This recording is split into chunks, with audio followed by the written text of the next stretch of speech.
പക്ഷേ SSCയുടെ കലണ്ടർ പ്രകാരം ഈ മാസം വരാനിരിക്കുന്ന നോട്ടിഫിക്കേഷൻ ഏത് എക്സാമിൻ്റെയാണ്?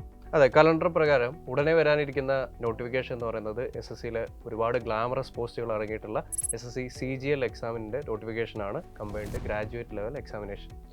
നമുക്കിതിനെ ഒരു മിനി സിവിൽ സർവീസ് എന്നുകൂടെ വിളിച്ചുകൂടെ? തീർച്ചയായിട്ടും ഇതിനെ മിനി സിവിൽ സർവീസ് എക്സാമിനേഷൻ എന്ന് വിളിക്കാനായിട്ട് സാധിക്കും. കാരണം എന്താണെന്ന് പറഞ്ഞാൽ സിവിൽ സർവീസ് എന്ന് പറയുമ്പോൾ ഗ്രൂപ്പ് എ പോസ്റ്റുകളാണ്, IAS IPS അടങ്ങിയിട്ടുള്ള. ഇനി CGLിലേക്ക് വരികയാണെങ്കിൽ ഗ്രൂപ്പ് ബി, ഗ്രൂപ്പ് സി, അതായത് ഇൻകം ടാക്സ് ഓഫീസർ, കസ്റ്റംസ് പോലെയുള്ള ഏറ്റവും ഗ്ലാമറസ് ആയിട്ടുള്ള പോസ്റ്റുകൾ അടങ്ങിയിട്ടുള്ള ജോലികളാണ് CGL എക്സാമിൻ്റെ കീഴിൽ വരുന്നത്. സാറ് പറഞ്ഞ പോലെ തന്നെ ഇത്രയും ഗ്ലാമറസ് ആയിട്ടുള്ള പോസ്റ്റുകളായിട്ടും എന്തുകൊണ്ടാണ് നമ്മുടെ മലയാളികൾ ഇത് അപ്ലൈ ചെയ്യുന്നതിൻ്റെ എണ്ണം കുറയുന്നത്? തീർച്ചയായിട്ടും നമ്മൾ അവസാനത്തെ റിസൾട്ട് ലിസ്റ്റ് നോക്കിക്കഴിഞ്ഞാൽ മലയാളികളുടെ എണ്ണം എന്ന് പറയുന്നത് വളരെ കുറവാണ്. ഇതിൻ്റെ പ്രധാനമായിട്ട് ഒരു കാരണം കാണുന്നത് ലാക്ക് ഓഫ് അവയർനെസ് തന്നെയാണ്. കൂടുതൽ ആൾക്കാരിലേക്ക് ഇത് എത്തിയിട്ടില്ല എന്നുള്ളത് തന്നെയാണ് ഇതിലൂടെ നമുക്ക് മനസ്സിലാക്കാൻ പറ്റുന്ന കാര്യമെന്ന് പറയുന്നത്. പക്ഷേ ഇതിനൊരു സൊല്യൂഷൻ നമ്മുടെ തന്നെ ഇല്ലേ? അതെ, നമ്മുടെ CGL എക്സാം എന്ന് പറയുമ്പോൾ 2 ഘട്ടങ്ങളായിട്ട് നടക്കുന്ന പരീക്ഷയാണ്, Tier 1 ആൻഡ് Tier 2.